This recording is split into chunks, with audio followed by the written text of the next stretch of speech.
Assalamualaikum warahmatullahi wabarakatuh. Perkenalkan, saya Alifa Rena Amelia, NIM 6302020101110. Di sini saya akan mempresentasikan hasil kerja saya tentang ide bisnis, yaitu bisnis snack tart.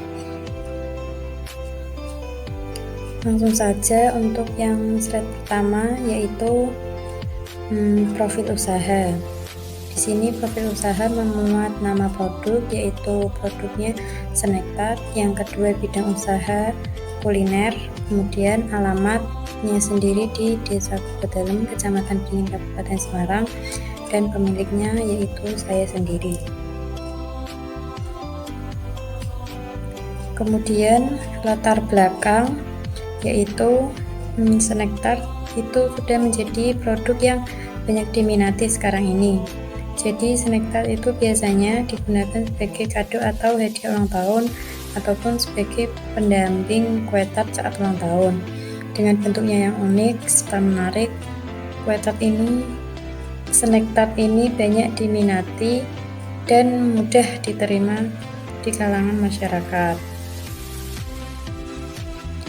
Jadi snack tart itu merupakan rangkaian dari snack atau makan ringan, biasanya camilan yang manis seperti wafer, permen, ataupun biskuit seperti itu yang membentuk kue dengan disusun di atas kerangka dan itu berbentuk seperti kue tart bundar ataupun kotak, tapi biasanya itu kebanyakan bundar. Snack yang dimaksud itu snack yang harganya 500-an, 1000 ataupun 2000. Jadi bukan snack yang besar-besar gitu, snack yang kecil, kemudian disusun dengan rapi dan membentuk kue tart 2 tingkat atau 3 tingkat gitu. Kemudian diberi hiasan, pita, stiker, gambar ataupun tulisan dan lain-lain. Kemudian studi kelayakan bisnis ini merupakan proses menentukan apakah ide bisnis ini layak untuk dieksekusi serta dilakukan dan apakah memberikan hasil yang baik atau tidak.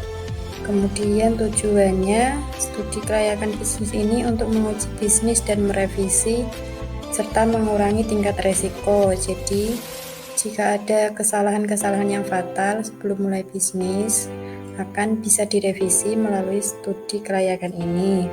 Dan mengurangi tingkat resiko itu, setiap bisnis pasti ada resikonya, tapi bisa diminimalisasi dengan studi kelayakan bisnis sehingga resikonya akan kecil. Selanjutnya yaitu analisis kelayakan. Di sini saya hanya menganalisis 4 hal, yaitu yang pertama analisis kelayakan produk, yang kedua analisis kelayakan industri dan pasar, yang ketiga analisis kelayakan manajemen atau organisasi, dan yang terakhir analisis kelayakan finansial. Langsung saja analisis yang pertama, yaitu analisis kelayakan produk. Di sini analisis kelayakan produk dijabarkan dalam beberapa hal. Yang pertama, kebutuhan produk itu sendiri. Snack tart itu sudah menjadi kebutuhan tersendiri saat acara ulang tahun atau anniversary seseorang, jadi acara hari jadi gitu. Kemudian produk ini cukup menarik karena variasinya yang unik dan disenangi banyak orang, baik anak-anak maupun dewasa. Bisa untuk semua kalangan, jadi tidak membedakan hanya untuk anak-anak atau hanya untuk dewasa. Itu selain sebagai pendamping kue ulang tahun, snack tart juga bisa digunakan sebagai kado. Nah, ini bisa jadi ide untuk seseorang yang ingin memberi hadiah dengan budget yang murah tetapi terlihat mewah, karena kan itu sudah disusun gitu sedemikian mungkin supaya terlihat bagus.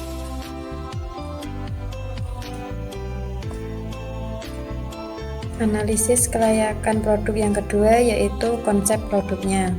Jadi di konsep produk ini dibagi menjadi 4 hal, yaitu yang pertama detail produk, detailnya seperti yang sudah dijelaskan tadi, dari bahan dasar snack atau makanan ringan yang disusun di atas kerangka dari kardus. Jadi kerangkanya itu dari kardus karena mudah dibentuk dan diaplikasikan, dan berbentuk seperti kue tart 2 tingkat atau 3 tingkat serta diberi hiasan.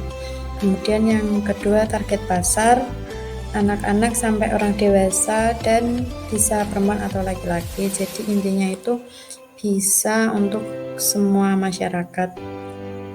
Kemudian manfaat sebagai pendamping atau pengganti ulang tahun atau anniversary hari jadi, dan bisa juga sebagai kado atau hadiah seperti yang sudah dijelaskan di kebutuhan produk tadi. Bisa sebagai hadiah, bisa sebagai kue ulang tahun juga.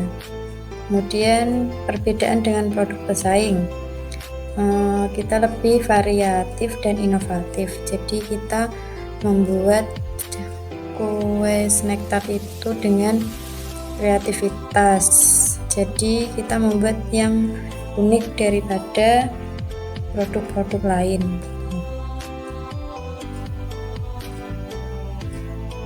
Kemudian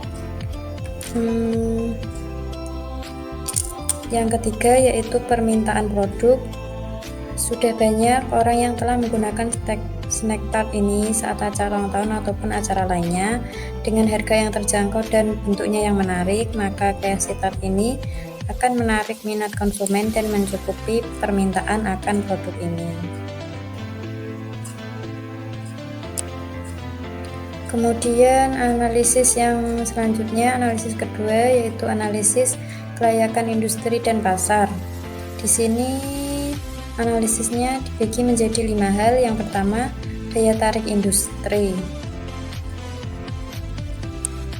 Snack tart ini dengan bahan utamanya makanan ringan akan mudah berkembang dengan zaman karena mudah dikreasikan dan dengan snack terbaru ataupun snack favorit. Jadi snack kan setiap zaman itu berkembang sesuai zaman. Jadi setiap ada snack atau makanan ringan baru, kita bisa mengkreasikan dan supaya konsumen itu tidak bosan.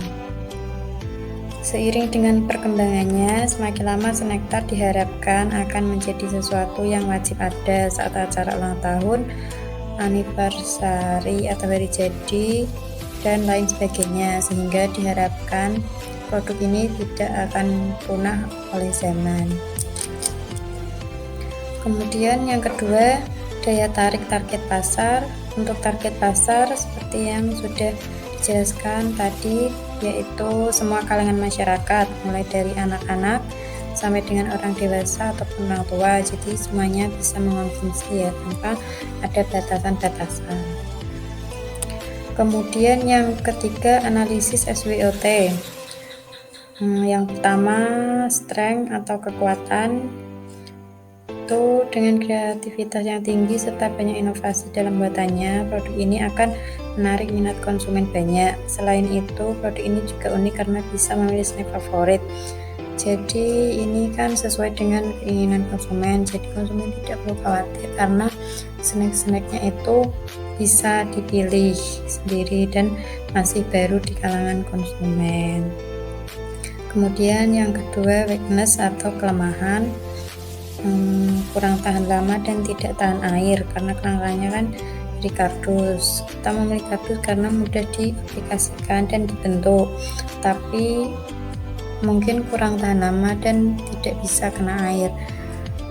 Tapi untuk misalnya untuk acara gitu tidak mungkin langsung rusak ya, soalnya ini kan walaupun dari kardus, kita buat dengan senyaman mungkin. Jadi kita menggunakan perekat yang erat dan tidak mudah sobek.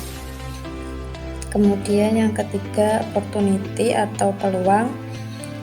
Peluang bisnis ini mampu bersaing dengan usaha makanan ringan lainnya serta dapat memperluas pemasaran melalui media internet. Nah, dengan media internet ini peluang akan semakin banyak karena kan bisa menyebar dengan cepat dan luas.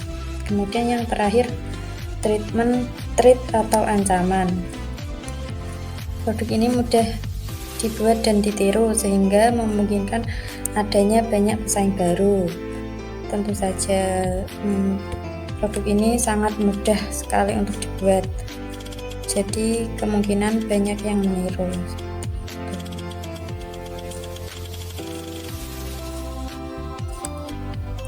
Ini untuk analisis pemasaran dan strategi pemasaran.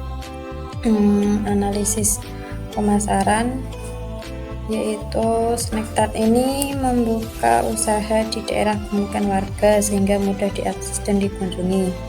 Jadi kita membukanya kan di rumah sendiri di tengah-tengah pemukiman warga, jadi warga bisa dengan mudah mengunjungi atau mengakses gitu. Kemudian bisnis ini akan beroperasi di daerah kecamatan dan sekitarnya. Mungkin jika jaraknya jauh juga bisa, tapi kita mempertimbangkan untuk ongkos kirimnya.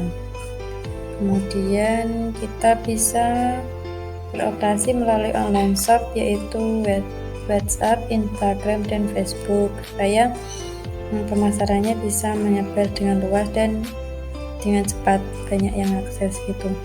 Kemudian produk ini bisa dipesan oleh semua kalangan usia karena bukan merupakan produk khusus yang hanya dikonsumsi kalangan tertentu. Seperti sudah dijelaskan tadi, ini tidak ada batasan-batasan ya untuk konsumennya. Kemudian untuk strategi pemasaran, snack tart bisa dipesan dengan snack favorit konsumen sesuai ukuran yang diinginkan. Jadi konsumen tidak perlu khawatir nanti jika yang datang itu snacknya kok beda, ukurannya beda, itu tidak mungkin karena kita sesuaikan dengan pesanan konsumen dan ukurannya juga sesuai, mau ukuran berapa senti, mau diameter berapa gitu, bentuknya apa, kita sesuaikan dengan pesanan konsumen. Dan untuk harga tiap satu piece produk snack tart tergantung dengan jumlah snack dan jumlah tingkatan. Jadi kan kita menghitungnya dari jumlah harga snack yang dipesan, karena setiap snack itu harganya kan beda-beda. Jadi kita menyesuaikan, misalnya snacknya yang murah-murah gitu, kita juga harganya murah. Nah, tapi kita tetap ada kisaran dari 35.000 sampai 50.000. Untuk snack yang paling murah itu kan biasanya harganya 500-an gitu, mungkin segitu. Yang paling sedikit itu ya antara 30 ribuan gitu untuk satu piece nya. Kemudian lokasi usaha ini di rumah sendiri karena kita tidak membuka toko gitu, karena model penjualannya menerima pesanan lalu membuat. Jadi kita mungkin tidak membuat stok, mungkin ada stok 1-2 gitu, tapi tidak banyak karena kita menerima pesanan. Jadi ada yang pesan baru kita buatkan. Untuk memperoleh bahan-bahannya juga mudah karena dekat dengan minimarket.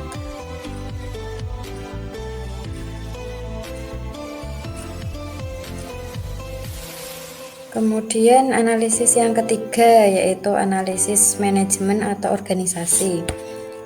Jadi analisis organisasi atau manajemen ini, usaha snack tart ini menerima pesanan maksimal H-3 sebelum acara. Jadi kan kita pasti membutuhkan waktu untuk membuat, untuk belanja gitu, dan kita meminta H-3 pesannya supaya pembuatannya maksimal, tidak dikejar waktu gitu kan. Mungkin 3 hari sudah cukup untuk membuat hasil yang maksimal. Nah, kita juga tidak ada jam operasional karena konsepnya menerima pesanan sehingga bisa kapan saja. Jadi tidak ada jam patokan jam berapa sampai jam berapa gitu pesannya, karena kan kita menerima pesanan setiap waktu, kapanpun pesanan itu bisa diterima, maupun pagi atau malam gitu pesan, nanti kita akan menerima. Kemudian untuk karyawan yang dibutuhkan untuk awal usaha hanya membutuhkan 2 orang. Jadi untuk awal usaha kan kita juga melihat apakah pesanannya itu banyak atau tidak. Jadi untuk awal-awal mungkin hanya membutuhkan 2 orang, itu bisa sebagai pembuat atau produksi dan sekalian mengantar. Namun jika misal ada pesanan semakin banyak, itu akan menambah 2 karyawan lagi sebagai pengantar atau kurir. Jadi yang 2 produksi dan 2 yang mengantar.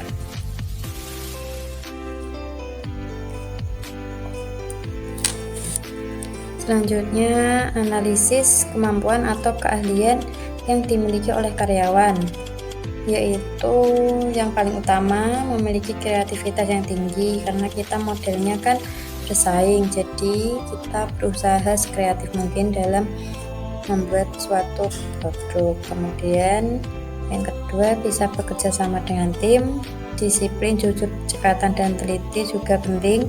Kemudian bisa mengoperasikan media sosial dengan lancar. Nah, ini sebagai pemasarannya. Kemudian bisa mengendarai sepeda motor sebagai yang mengantar pesanan. Kemudian bisa melakukan banyak inovasi dan kreasi.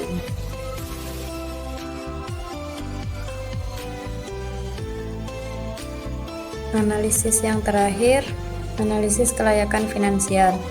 Di sini saya tidak merinci untuk finansialnya secara detail, jadi untuk gambaran saja awal usaha itu dana milik tabungan sendiri itu sebesar kurang lebih 160.000, itu sudah detailnya. Mungkin kalau seluruhan kurang lebih 200.000, jadi itu sudah termasuk alat dan bahan. Mungkin snacknya di situ saya tulis 100.000 itu kurang lebih, jadi tidak mungkin sampai segitu, mungkin kisaran itu setiap satu snack tart snacknya 100.000 tergantung pemesanan. Dan untuk alat-alatnya itu kan tidak sekali pakai langsung habis, jadi tidak saya rinci dengan detail, cuma hanya gambaran saja. Baik, sekian dari presentasi ide bisnis saya. Mungkin banyak kurangnya, kurang lebihnya mohon maaf. Terima kasih. Wassalamualaikum warahmatullahi wabarakatuh.